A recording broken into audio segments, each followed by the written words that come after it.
मेरे प्यारे दोस्त कैसे हो? पूरी मौज मस्ती साथ पढ़ाई करना। तो मेरे दोस्त आज हम देखने वाले एक poem rain on the roof.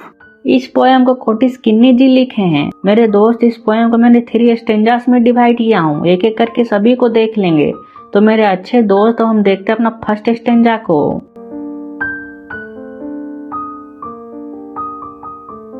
मेरे दोस्त कभी अपने बिस्तर पर आराम से लेटे हुए हैं और अपना सिर को तकिए के ऊपर रखे हुए हैं।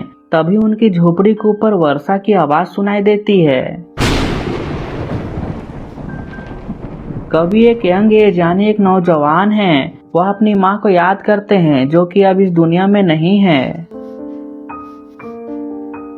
मेरे दोस्त अब कभी कहते हैं कि जब पानी से भरे काले बादल बहती है, जब आकाश काले बादलों से भरा होता है यानी घिरा होता है जिसमें नमी होती है, और वह बादल पानी से भरे होते हैं और बारिश होने वाली होती है, फिर ये बादल आकाश में चारों ओर तैरते हैं।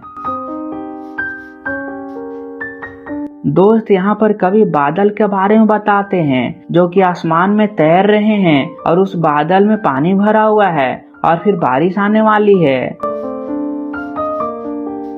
आसमान से बारिश होने लगती है दोस्त।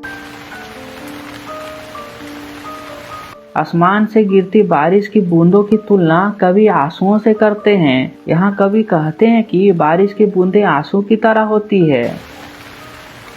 उस रात बहुत अंधेरा है, आसमान बहुत दुखी है। ऐसा लग रहा है जैसे आसमान रो रहा है और बारिश की बूंदें उसके द्वारा बहाए गए आंसू हैं। आगे कवि कहते हैं कि वह एक कमरे पर बिस्तर पर लेटे हुए हैं और यह उनके लिए एक आशीर्वाद की तरह है, यानी कवि अपने आप को खुश नसीब मान रहे हैं। कवि अपने छत पर बारिश से गिरने वाली बूंदों को सुनने लगते हैं और खुश होते हैं। मेरे प्यारे लाड दुलारे दोस्त, हम देखते हैं अपने सेकंड स्टेंजा को।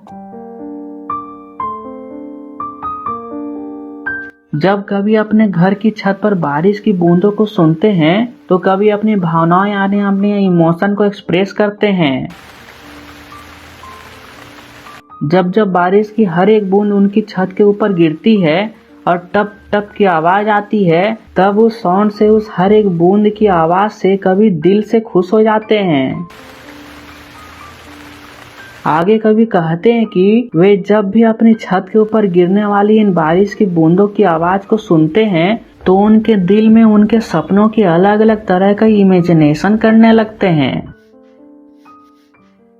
कवि कहते हैं कि छत के ऊपर गिरने वाली बारिश की बूंदों की आवाज उसके दिमाग में कई नई नई तरीके के सपनों के पैदा करता है। वह अपनी पास्ट की कई यादों को याद करते हैं जो ड्रीम्स के फॉर्म में उनके दिमाग में वापस आते हैं।